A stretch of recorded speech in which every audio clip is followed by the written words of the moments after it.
예수님의 십자가 보혈로 구원받은 그 사랑과 은혜, 부활에 동참하게 하신 놀라운 그 사랑과 은혜를 오늘도 마음속 깊이 새기면서 이 모든 것을 행하신 것은 우리 예수님이십니다. 그래서 오늘은 주님의 날입니다. 이 믿음을 가지고 우리가 마음과 뜻과 정성을 다해서 우리 하나님 앞에 예배하는 참 예배자가 되시기를 축복합니다. 기도를 어떻게 해야 될 것인가? 이것은 어찌 보면 우리가 죽을 때까지 고민을 해도 완전하지 못할 것 같습니다. 여러분들은 어떻게 기도하고 있습니까? 어떻게 기도해야 하나님께서 응답하실까? 우리의 모든 삶의 기도 제목들이 어떻게 기도를 해야 응답을 받을까? 이런 부분들은 늘 고민하고 늘 하나님 앞에 깨닫기를 원하는 마음이 중요한 겁니다. 몇 주 동안 계속 하나님 앞에 어떻게 기도해야 될까? 이 제목을 가지고 우리가 말씀을 선고하고 있습니다. 정답은 바로 부르짖는 기도를 해야 된다. 이것을 제가 말씀을 드렸습니다. 부르짖는 기도란 무엇인가? 이것도 여러 차례 걸쳐서 말씀을 드렸습니다. 여러분 기억나십니까? 마음속에 정리가 되셨습니까? 그 모습대로 부르짖는다. 이렇게 우리가 늘 마음의 생각을 해야 됩니다. 우리는 세상 살면서 아무리 예수를 믿어도요, 어려운 일이 참 많이 옵니다. 세상에 살기 때문에 예수를 믿든 안 믿든 그건 상관없어요. 다 어려운 일이 닥치게 되어 있습니다. 생각지도 않는 그런 문제들이 많이 나타나게 되어 있습니다. 그때 어떻게 할 것이냐. 여기서부터 예수 믿는 자와 믿는 자들은 이제 갈라지는 거죠. 예수 믿는 자들은 이 어려움이 나에게 닥쳐왔을지라도 끝까지 그 예수님을 바라보면서 나에게 하신 말씀을 의지하면서 그 어려움을 뚜벅뚜벅 그냥 걸어가는 것. 이 삶 자체, 이것을 우리 하나님은 하나님께 부르짖고 있다. 하나님께 호소하고 있다. 우리 하나님이 이렇게 받아들이신다는 거죠. 그러니까 얼마나 하나님의 은혜입니까? 이런 모습 속에서 이제 문제가 해결되기 위해서 어떤 응답이 이루어지기 위해서 정말 마음을 다해서 작정해서 하나님 앞에 막 부르짖는, 하나님 앞에 간절하게 기도하는 이 모습이 부르짖음의 최고봉이에요. 부르짖음의 최고봉. 이렇게 된다면 우리 하나님께서 이사야 58장에 나와 있는 말씀처럼 네가 나를 부를 때 내가 응답하겠다. 그렇지만 네가 나를 부르짖으면 내가 여기 있다 하리라. 아멘. 우리가 이렇게 합심해서 부르짖으면 하나님이 급하다는 겁니다. 하나님이 나 여기 있어. 내가 여기 있다. 하나님께서 바로 응답하신다는 거예요. 하나님께서 이렇게 하시겠다고 성경 여기저기에 우리에게 약속을 하신 겁니다. 지난주에도 우리가 여호사밧 기도를 봤죠. 여호사밧이 어떻게 기도했더니 정말 응답이 바로 이루어지잖아요. 오늘은 이제 엘리야에 대해서 엘리야 기도, 엘리야가 어떻게 기도했는가, 엘리야가 어떻게 기도했을 때 하나님께서 어떻게 응답하셨는가, 이제 이 부분을 우리에게 조명해 주고 있습니다. 그렇기 때문에 내가 기도를 어떻게 해야 될 건가, 이것은 내 생각을 거기에다가 반영하면 안 됩니다. 내 생각 다 버리시고요. 나는 이렇게 기도하는 것이 옳아. 그건 자기 생각입니다. 하나님의 관점에서 하나님이 말씀하는 기도를 우리는 해야 되는 겁니다. 왜요? 응답받기 위해서요. 그래서 모든 걸 다 내려놓으시고 또 다시 한번 하나님께서 오늘 나에게 말씀을 하시는구나 하는 그런 하나님의 음성으로 들으시고 마음을 활짝 여시고 하나님의 소리로 들으시고 하나님 말씀에 우리들 심령이 찔러지시고 그래서 마음의 기쁨과 회개함과 감사가 일어나기를 축복합니다. 오늘 본문을 통해서 우리가 여러 가지를 한번 엘리야 기도를 보게 되면은요. 오늘 우리가 읽었던 이 30절부터 40절을 읽었는데 엘리야 기도를 보면 36절부터 나오죠. 36절, 37절 이렇게 두 절 엘리야가 하나님 앞에 기도를 하게 됩니다.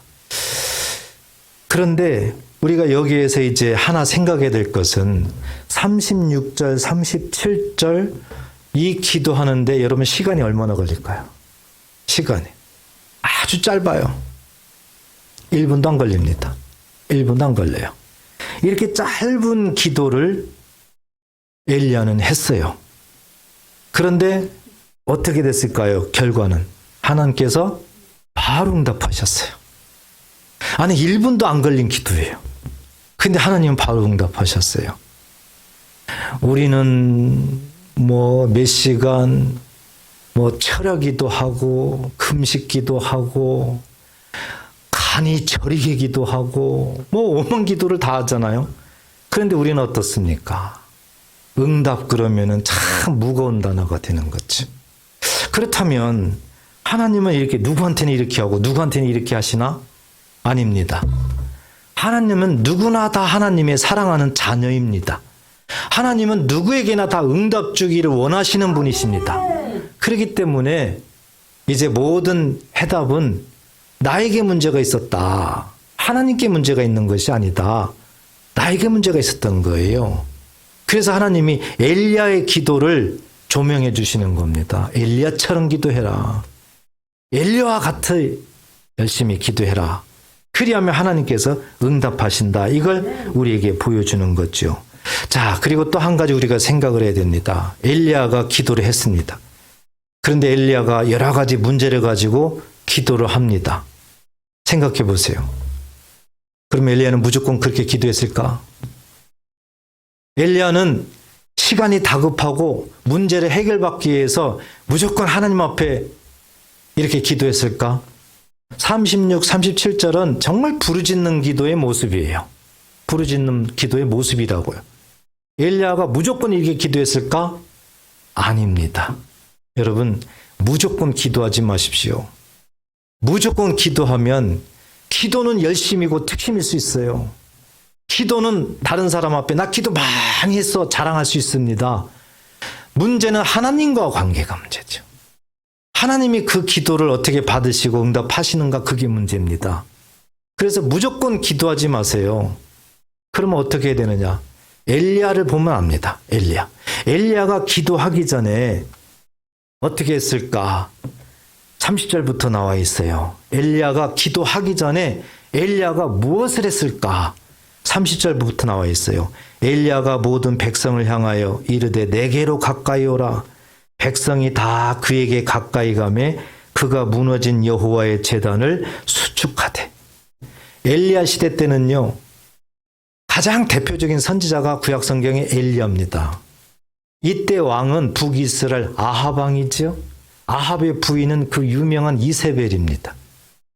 얼마나 악을 행하는지 하나님의 진노가 하늘에 닿아요. 그래서 그 하나님께서 그 당시의 백성들을 볼 때에는 아주 죄인, 아주 악한 그런 모습으로 조명을 합니다. 하나님 보셨을 때는 완전히 진노의 대상들이에요. 그렇지만 하나님은 그러한 저주받을 백성들을 하나님은 회개시키고 구원받도록 하기 위해서 엘리야를 보내는 거거든요. 엘리야를.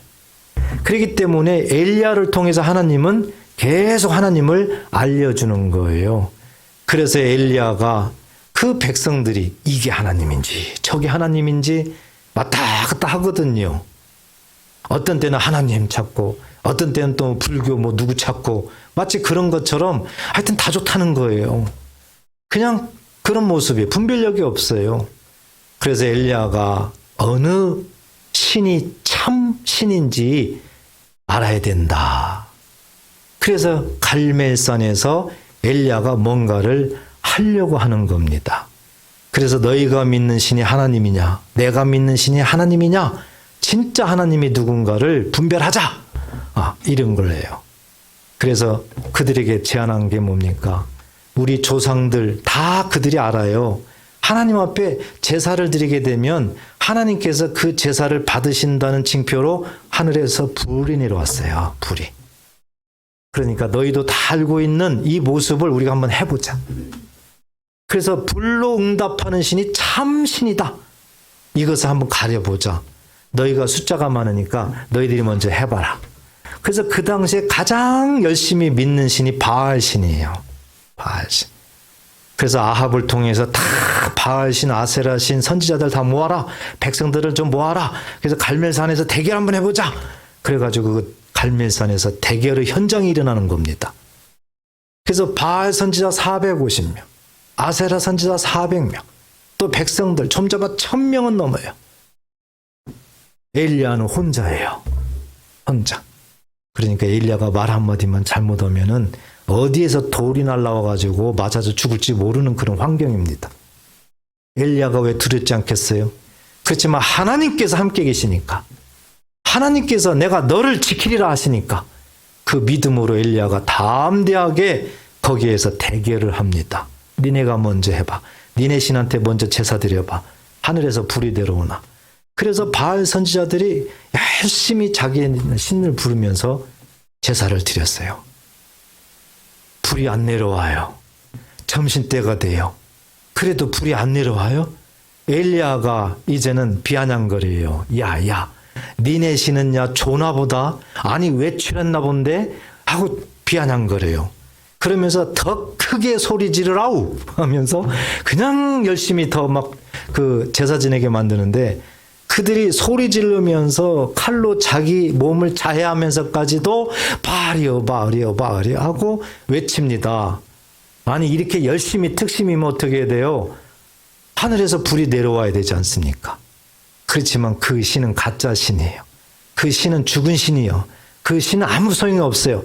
불이 내려올 수가 없죠. 엘리야가 너무 잘 알고 있는 거죠. 그래서 저녁 소재될 때까지 아무리 해도 안 되는 겁니다. 그래서 엘리야가 그러면 이제 너희들은 저리 가. 내가 해보. 내가 우리 하나님 앞에 한다. 그래서 이제 엘리야가 등장을 하는 거예요. 그래서 모두 백성들을 가까이 와서 직접 보라. 이렇게 하면서 이제 30절 보게 되니까 후반절에 뭐라고 돼 있어요? 무너진 여호와의 제단을 수축하되 그랬습니다. 엘리야가 기도하기 전에, 사실 엘리야는 급하죠. 빨리 하나님 불 내려주세요 해가지고 빨리 어떻게 해야 되는데, 그 기도하기 전에 뭐 합니까? 제단을 수축을 한다. 그런데 그 앞에 뭐라고 써 있어요? 무너진 여호와의 제단 그랬습니다. 어떤 의미입니까? 엘리야가 없었던 제단을 지금 처음 새로 세우는 것이 아니에요. 무너진 제단 그랬으니까 이미 있었다는 얘기죠. 있었는데 무너졌다는 뜻이에요. 그 당시에는 아합, 이세벨 얼마나 하나님을 방해하고 악한 일을 했어요. 우상을 섬겼어요. 그러니까 당연히 무너뜨렸겠죠. 없애려고 했겠죠. 우리가 충분히 이해할 수 있겠죠. 그런데 엘리야가 그 갈멜산에 무너진 제단을 다시 수축을 한다. 수축할 때 보니까 구체적으로 어떻게 수축하느냐. 31절 보니까 야곱의 아들들의 지파의 수요를 따라 엘리야가 돌 12개를 취했어요. 무너진 제단을 수축하는데 돌 12개를 취했어요. 12개 돌로 무너진 제단을 수축하는 거예요. 왜 12개 돌로 하는가 봤더니 이 야곱은 옛적에 여호와의 말씀이 임하여 이르시기를 내 이름을 이스라엘이라 하리라 하신 자더라 그랬습니다. 12개의 돌을 가지고 무너진 이 제단을 수축하는데 그렇게 왜 할지? 설명을 해주고 있어요. 조상 야곱에 대해서 언급을 합니다. 야곱에게 하나님께서 이스라엘이라 이름을 만들어줬단 말이죠. 그 부분을 엘리야의 마음속에 믿음 속에는 딱 들춰내면서 그 믿음으로 12돌을 딱 세우는 거예요. 자, 그러면 이 현장으로 우리가 가봐야 되겠죠. 창세기 32장 28절에 보면 이제 야곱이 자기 삼촌 집에 갔다가 20년 만에 이제 고향으로 돌아오게 되는 거예요. 그때 야복 나루에서 있었던 일입니다. 야곱이 하나님 앞에 기도를 할 수밖에 없어요. 정말 기도하지 않으면 안 되는 환경으로 와 있습니다. 그래서 자기 가족들, 짐승떼들 다 먼저 보내고 야복강 나루에서 하나님 앞에 정말 부르짖습니다. 그랬더니 천사가 나타나서 야곱을 돕죠. 야곱과 씨름한다 이렇게 나오죠. 끝까지 야곱이 붙들어요. 포기하지 않아요. 그런데 이제 날이 밝아요. 내가 가야 되겠다. 이거 놔라. 안 됩니다. 응답해 주시기 전에 안 됩니다. 했더니 네 이름이 무엇이냐? 야곱이니이다. 창세기 32장 27절에 보면 그 사람이 그에게 이르되 내 이름이 무엇이냐? 그가 이르되 야곱이니이다. 하면서 28절 보니까 그가 이르되 내 이름을 다시는 야곱이라 부를 것이 아니요 이스라엘이라 부를 것이니 이는 내가 하나님과 및 사람들과 겨루어 이겼음이니라 그랬어요. 그러니까 야곱의 뜻이 뭡니까? 하나님과 겨루어서 누가 이겼다는 거예요? 야곱이 이겼다는 거죠. 야곱이. 이 이름이 이스라엘이에요. 그래서 오늘날 저 이스라엘이 바로 여기에서 출발이 되는 겁니다. 여기에서. 생각해 보세요. 어떻게 하나님과 사람과 겨루어서 사람이 이겨요? 말이 안 되죠? 이건 있을 수 없는 일이죠. 그런데 하나님은 사람이 이겼다는 거예요. 야곱이 이겼다는 겁니다. 다시 얘기해서 하나님이 져줬다는 거죠. 왜 그랬을까요? 야곱에게 하나님께서 은혜를 베푸시기 위해서입니다. 야곱을 통해서 하나님의 뜻을 이루기 위해서입니다. 그래서 야곱에게 져줬다는 얘기는 야곱이 기도하면 응답하고 야곱이 부르짖으면 빨리 응답하고 야곱이 가는 곳마다 하나님의 뜻이 계속 이루어지게 한다는 뜻이에요. 야곱이 원하는 대로 하나님께서는 그대로 해준다는 얘기죠. 이것이 져준다는 의미입니다. 어떤 힘으로 겨루어서 그런 이겼다 졌다 그런 의미가 아닌 거죠. 엘리야가 무너진 제단을 수축하는데 이렇게 이스라엘 12지파 12돌을 가지고 제단을 수축하는데 그 믿음은 뭡니까? 창세기 32장 28절 말씀을 하나님 앞에 그대로 제시하는 겁니다. 야곱은 이 이스라엘이라고 한 이 약속의 말씀대로 하나님 갈멜산에서 이 역사가 일어나게 해주세요. 그런 마음속에 하나님에 향한 그런 믿음을 갖고 있는 거예요. 제단을 수축해야 된다. 이게 구약 성경에서 하나님 앞에 제사 드릴 때 정말 필요한 장소입니다. 그렇다면 이 제단이라는 것이 오늘날 우리는 무엇일까? 제단을 수축한다. 이것이 과연 무엇일까? 우리에게는 바로 예배인 줄 믿으시기 바랍니다. 오늘날 우리에게는 예배를 상징을 해요. 예배. 무너진 예배를 회복하라 그 뜻입니다. 우리는 하나님 앞에 예배한다는 이 자체, 하나님의 관점에서 보면은요, 우리가 이 땅에 살면서 존재하는 이유, 우리가 이 땅에 살면서 숨쉬는 이유, 이것은 바로 하나님 앞에 예배하기 위해서예요. 하나님은 바로 이것을 우리들에게 알게 하십니다. 그런데 우리는 예배 그러면 별로 안중이 없잖아요. 예배 그러면 그렇게 마음의 부담도 없잖아요. 자, 이런 사람의 관점과 하나님의 관점은 너무 다릅니다. 예배를 수축하라. 예배를 회복하라. 오늘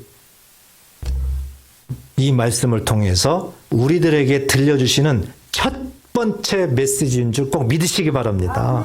그래서 우리는요, 어떤 상황 속에서 우리가 살고 있을지라도 가장 먼저 우선순위는 하나님께 예배 드리는 거. 이것을 잊지 마세요. 왜요?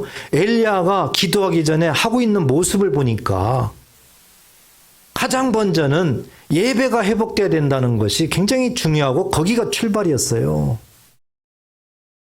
우리가 지난주에 여호사밧을 보니까 여호사밧도 어떤 모습이었습니까? 그 앞에 여호사밧은 어떤 이런 말이 안 나와 있지만 여호사밧의 평소의 삶을 보게 되면 정말 하나님을 경외하는 아주 신실하게 하나님을 섬기는 그런 사람이라고 성경은 설명을 하고 있습니다. 그런 모습 속에서 어려움이 왔을 때 여호사밧은 하나님 앞에 납작 엎드리게 되는 거죠.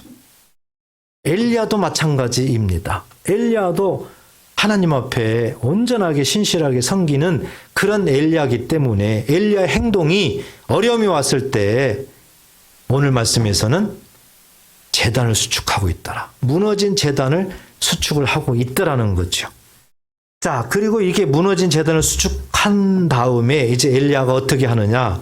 32절에 보니까 그가 여호와의 이름을 의지하여 그랬습니다. 엘리야의 믿음을 엿볼 수가 있어요.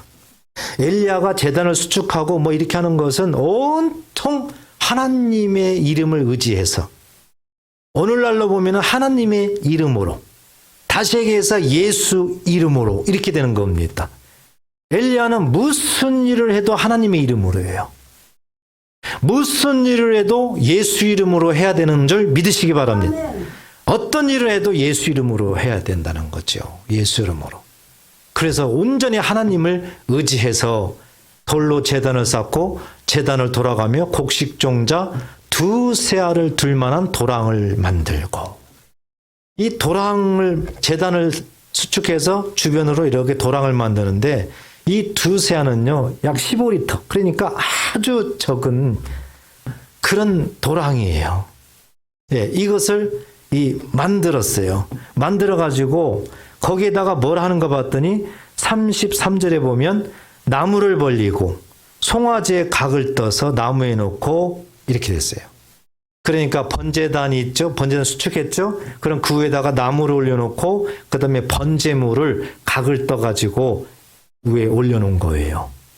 구약 성경에 모세를 통해서 하나님이 말씀한 그런 제사, 그 모습을 그대로 재현을 하고 있는 겁니다. 재현하고 있어요. 그리고 그 다음에 뭐래요? 통 넷에 물을 채우다가 번제물과 나무 위에 부으라 그랬어요. 이 부분은 조금 이해가 잘 안 갑니다. 여러분, 나무가 어떻게 됐을 때 불이 잘 탑니까? 말랐을 때죠. 나무가 분명하게 확실하게 아주 마르면 뭐 불 훨훨 잘 타요. 그런데 소낙비가 오고 나무가 다 물에 젖어 봐요. 불에 탑니까 안 탑니까? 안 타요. 그러면 엘리야가 하늘에서 불이 내리게 하고 뭐 제사를 드리려고 하면 그 나무에 불이 잘 타게 만들어야 되잖아요. 젖었을지라도 잘 말려가지고 태워야 되는 그런 상황일 건데 완전히 거꾸로 한단 말이지요. 엘리야가 통 넷에다가 통넷, 그러니까 쉽게 해서 항아리로 생각하세요. 항아리 넷에다가 물을 채워가지고 그 번제단 위에 나무도 있고 번제물도 있는 그 위에다가 부으라는 거예요. 나무를 물로 듬뿍 들게 만드는 거죠. 죽이는 거예요. 그럼 어떻게 돼요? 아니, 안 타는데? 안 타는데. 그런데 거기서 끝났느냐? 34절에 보니까 또 이르되 다시 그리하라 그랬어요. 다시 그려라. 그러니까 통 넷에다가 또 한 번 그렇게 갖다 부으라는 거예요. 두 번 부었죠? 그리고 끝났느냐? 세 번째로 그리하라. 하여 세 번째도 그리하니. 세 번째도 통 넷에다가 물을 담아가지고 그렇게 나무에다가 물을 부은 거예요. 그러면 합이 세 번이죠. 한 번 할 때 통이 몇 개였어요? 4개였어요. 그러면 전부 몇 개를 부은 거예요, 통? 12개죠. 12개. 엘리야는 처음부터 계속 12를 주목하고 있어요. 바로 12지파를 상징을 하는 거죠. 이스라엘의 12지파. 이스라엘의 12지파가 모여서 이스라엘이 된 거예요.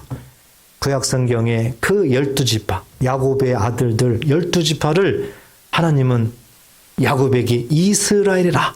그러니까 12지파가 모이면 그 이름이 뭐가 됩니까? 이스라엘. 이스라엘 이름이 뭡니까? 하나님과 사람과 겨루어 누가 이겼다? 사람이 이겼다. 하나님이 져준다는 거죠. 하나님의 이 약속의 말씀을 엘리야는 마음에 믿음으로 품고 그대로 그 말씀대로 뭐합니까? 행동을 합니다. 엘리야는 제단을 수축하고 그 다음에 하는 것이 뭐예요? 하나님 말씀을 그대로 행동을 하더라고요. 여러분, 엘리야가 왜 이렇게 했을까요? 왜 번제물을 올려놓고 거기다가 자꾸 그렇게 했을까요? 여러분, 번제물. 하나님께서 구약 성경에 이 번제물에 대한 의미, 왜 번제를 드려야 되는가를 말씀을 하셨어요. 레위기 1장 3, 4절에 보면 그 예물이 소의 번제이면 흠없는 수컷으로 회막문에서 여호와 앞에 기쁘게 받으시도록 드릴지니라. 구약 성경에도 늘 제사 드릴 때는 하나님 앞에 흠없는 것으로 기쁨으로 드려라. 이렇게 분명히 말씀합니다. 이 제사라는 건 오늘날 뭐라고 그랬습니까? 예배입니다. 예배. 그래서 우리가 예배 드릴 때는 늘 흠없이 그리고 기쁨으로 자원함으로 예배 드려야 된다. 이게 너무 중요한 거예요. 왜요? 구약 성경에 기쁨으로 드리지 않고 흠 있는 것으로 드리면 하나님께서 받지 않는다는 거죠. 제사는 드렸는데 받지 않는다. 오늘날 우리도 이 기쁨으로 예배 드리지 아니하면은요, 흠없이 예배를 드리면은요, 하나님은 받지 않으신다는 거예요. 그러니까 몸뚱아리는 여기 앉아 있지만 실질적으로는 하나님 안 받으신다는 거예요. 우리는 하나님의 말씀을 아주 중히 생각해야 됩니다. 그렇기 때문에 하나님께서 늘 예배할 때는 마음과 뜻과 정성을 다해라. 하나님 앞에 신령과 진리로 예배드리라. 계속 말씀을 하는 거죠. 이렇게 구약 성경에 제사 드릴 때에는 기쁨으로 드려야 된다. 그리고 4절에 보니까 그는 번제물의 머리에 안수할지니, 이 안수 의미는 백성들의 모든 죄, 모든 내 죄가 이 제물에 올라가나이다, 올려놓나이다 하는 위임하는 그런 상징이에요. 안수한다. 그래서 그를 위하여 기쁘게 받으심이 되어 그를 위하여 뭐가 된다는 겁니까? 속죄가 될 것이라. 바로 속죄입니다. 속죄. 속죄는 죄사함이지요. 하나님께서 제사를 드리면은 하나님이 죄사함을 주시겠다. 이게 속죄예요. 아, 하나님이 왜 제사 드리라고 하는가? 네가 죽어야 되는데, 죄 때문에 네가 죽어야 되는데 너 대신에 저 제물을 죽여가지고 네가 기쁨으로 내 모든 죄가 이 제물에 올라가 있다는 믿음을 가지고 하나님 앞에 제사 드리면 죄가 용서된다. 이 행위가 제사인 줄 믿으시기 바랍니다. 엘리야가 그 믿음을 갖는 거예요. 번제를 드리면 죄가 사해진다. 죄가 사해지면 하나님과 가로막혔던 것들이 다 없어지기 때문에 하늘에서 불이 내려오는 겁니다. 하나님의 응답이 이루어지는 거죠. 그래서 엘리야가 이 행동을 하는 거죠. 엘리야가 기도하기 전에요, 이렇게 제단을 수축을 하고 그 제단에다가 번제물, 하나님이 죄를 용서하겠다고 한 이 제사법을 그대로 실현해요. 하나님 말씀을 그대로 행동으로 옮기는 것입니다. 자, 이 제사 드릴 때 이 번제, 이 제물, 우리에게는 무엇을 말씀하고 있을까요? 바로 요한복음 1장 29절에 보면 우리 예수님을 말씀을 하고 있습니다. 이튿날 요한이 예수께서 자기에게 나오심을 보고 이르되 보라, 세상 죄를 지고 가는 하나님의 어린 양이로다. 구약 성경에 그 제물이 되어 가지고 그 번제단에서 각을 떠 가지고 그 죽는 그 양소 제물, 이 제물이 죽음으로 말미암아 죄가 용서가 된다고 말씀하는데, 이게 도대체 우리에게는 무엇을 의미했을까? 바로 예수님이 우리 대신에 그렇게 죽는다. 예수님이 우리 죄를 그렇게 대신 담당해서 그렇게 죽는다. 번제물처럼 죽는다. 예수님이 죽으면 믿는 자들에게는 죄가 용서된다. 믿으시기 바랍니다. 그래서 우리 죄가 용서되니까 하나님과의 가로막혔던 담이 헐어지고 하나님과 소통하게 되니까 어떻게 할 수 있는 상황이 되어 기도 응답이 될 수 있는 상황, 환경이 이제 됐다는 거죠. 그래서 엘리야가 하나님 앞에 기도가 응답될 수 있는 환경을 엘리야가 하나님 말씀을 행동함으로 말미암아 다 장애물들을 없애는 거예요. 바로 이게 중요하다. 무조건 기도하면 안 됩니다. 우리가 기도할 때 평소가 중요해요. 평소에 예배가 회복되어야 됩니다. 이 예배는 형식적인 예배를 의미하는 것만 말하는 것이 아니라 내적 예배입니다. 내적 예배. 내 마음속에 예수님을 향한 그 믿음, 내가 구원받았다는 그 기쁨, 이런 것들이 내 마음속에 샘솟듯 일어나야 됩니다. 이것이 내적 예배 회복이에요. 그리고 외적으로는 이렇게 모여서 하나님 앞에 그 기쁨을 찬양하고 기도하고 말씀 듣고, 이것이 외적 예배란 말입니다. 우리는 하나님 앞에 응답받기 위해서는요, 이렇게 전제 조건, 엘리야처럼 먼저 나에게 예배가 회복이 돼야 된다. 그리고 예배 가운데 엘리야처럼 하나님 말씀을 행함을 보여야 된다. 엘리야가 이런 모습으로 하나님 앞에 나아갔어요. 자, 이렇게 한 다음에 엘리야가 이제 뭐 했을까? 기도했어요. 그래서 오늘 우리가 읽었던 36절, 37절 이렇게 보게 되니까 엘리야가 기도를 했습니다. 그런데 그 기도를 우리가 이렇게 가만히 보고 엘리야의 믿음을 살펴보면은 특징이 있어요. 하나는 하나님 중심의 기도를 합니다. 오직 하나님 중심의 기도를 해요. 내 개인 기도를 안 해요. 엘리야는 오직 하나님이에요. 하나님 앞에 온전하게 하나님 중심의 기도를 하는 거예요. 모든 걸 행할 때에도 하나님의 이름으로, 우리는 오늘날 우리의 이름을 보면 예수 이름으로 이렇게 되는 거죠. 그래서 36절 보면 저녁 소재 드릴 때 선지자 엘리야가 나아가서 말하여 아브라함과 이삭과 이스라엘 하나님 그랬어요. 아브라함의 아들이 누굽니까? 이삭의 아들이 누구예요? 야곱이죠. 그러면 아브라함의 하나님, 이삭의 하나님, 야곱의 하나님 그래야 맞잖아요.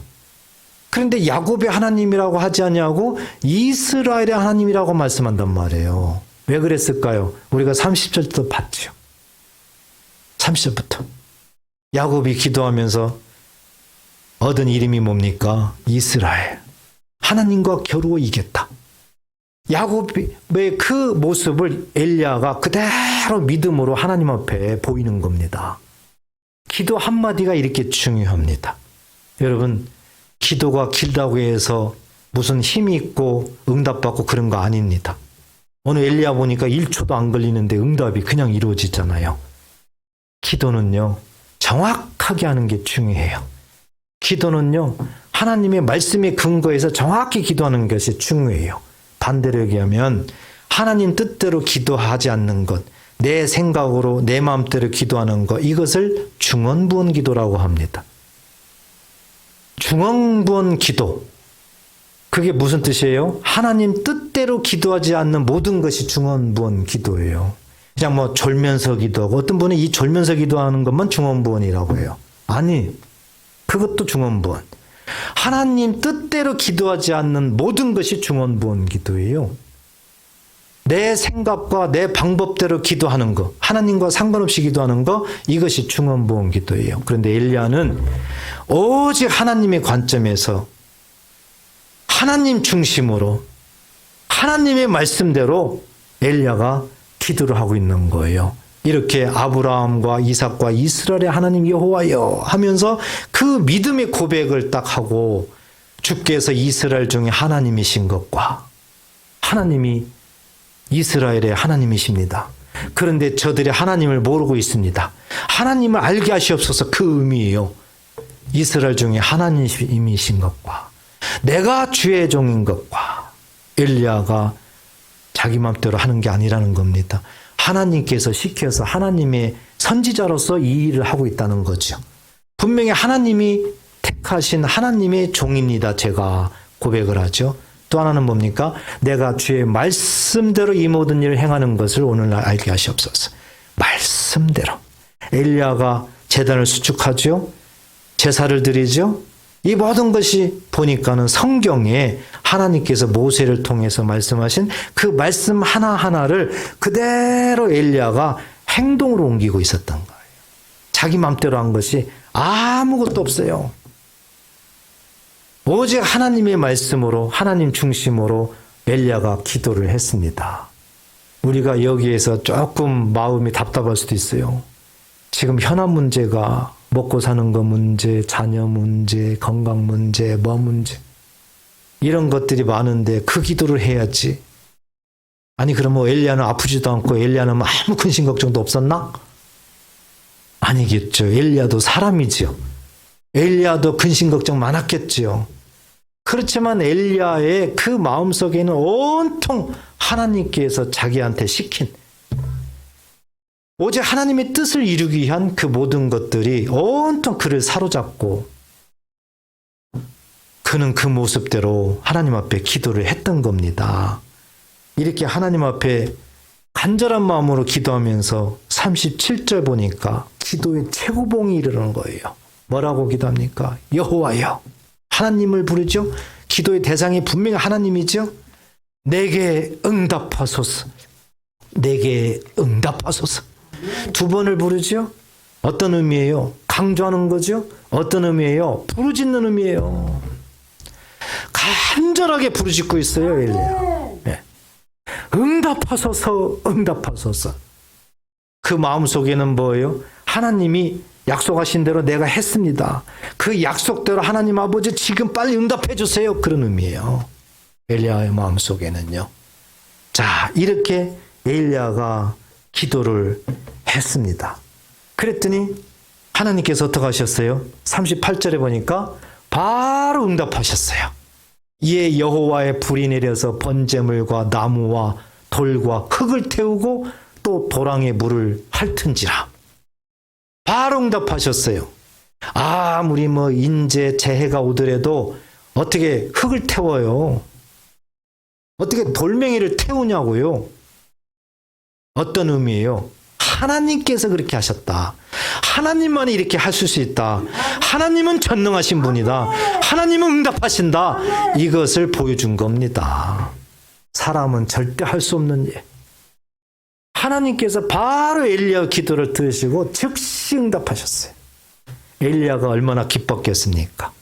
그리고 엘리야가 이 기쁨으로 어떤 행동을 했을까요?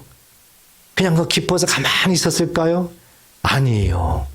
계속 하나님 말씀을 행동으로 합니다. 그 다음 보세요. 39절에 보니까 백성들이 놀라죠? 백성들도 놀래요. 아! 엘리야가 섬기는 저 하나님이 진짜 하나님 맞다. 우리 조상들이 섬겼던 하나님이 진짜 그 하나님 맞다. 이제 확신을 갖는 거예요, 백성들이.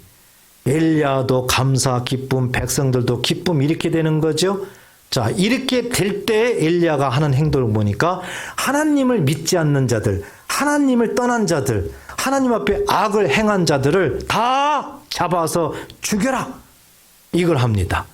40절 보니까 엘리야가 그들에게 이르되 바알의 선지자를 잡되 그들 중 하나도 도망가지 못하게 하라.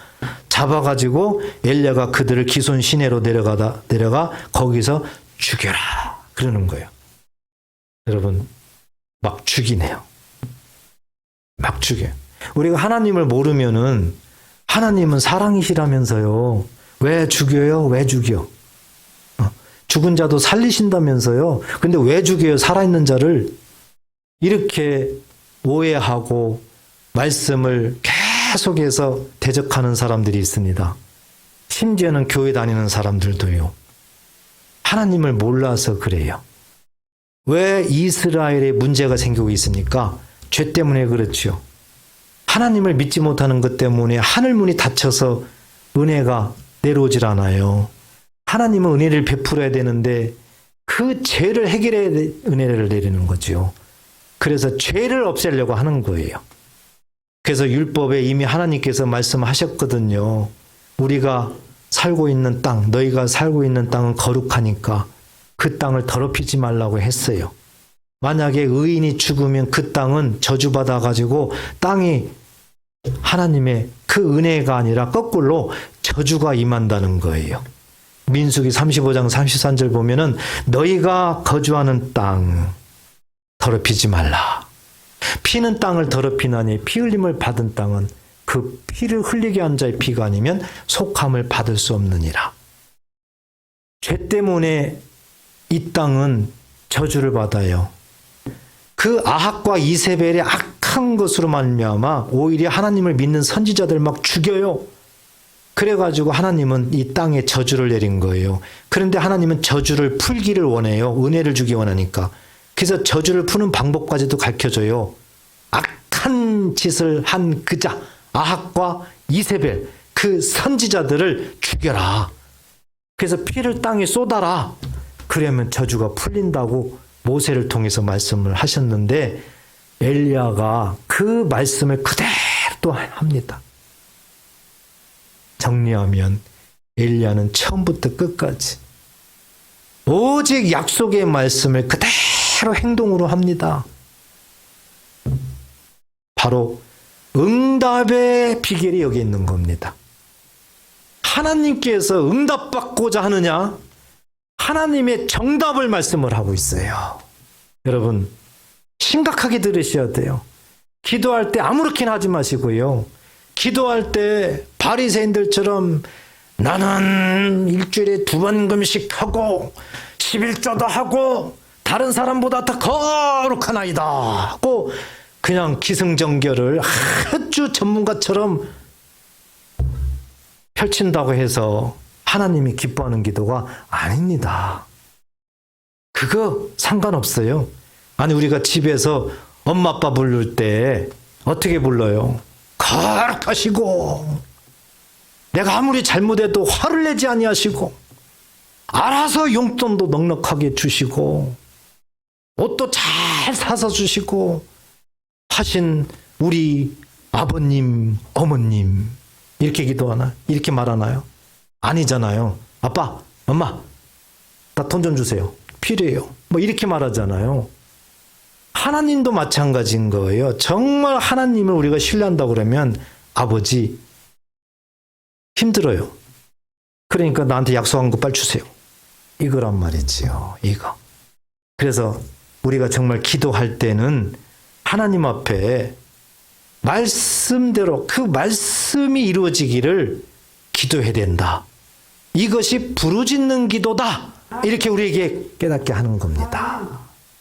우리는 분명히 깨달았어요. 그래서 이제는 공은 여러분들에게 주어졌습니다. 여러분 기도해야 되잖아요. 기도 안 할 사람 있어요? 그렇죠. 아무 걱정 없고 문제 없고 기도 안 해도 되겠죠. 그렇지만 세상에 그런 사람이 있을까요? 없지요. 그래서 우리는 기도해야 됩니다. 응답을 받아야 되는 것이 문제입니다. 그래서 응답받기 위해서 오늘 엘리야 기도를 우리가 마음에 새기십시오. 그리고 엘리야처럼 간절하게 부르짖는 기도하면서 내게 응답하소서, 내게 응답하소서. 그래서 우리가 하나 요한일서 3장 22절 말씀을 이제 마음에 적용하기를 원합니다. 거기에 보면 사랑하는 자들아 만일 우리 마음이 우리를 책망할 것이 없으면 하나님 앞에 담대함을 얻고 무엇이든지 구하는 바를 그에게 받나니 무엇이든지 기도하면 그대로 받는데요. 이유는 왜 그래요? 우리가 그의 계명을 지키고 엘리야 보세요. 말씀을 지키잖아요. 계명을 지키고 그 앞에서 기뻐하시는 것을 행함이라.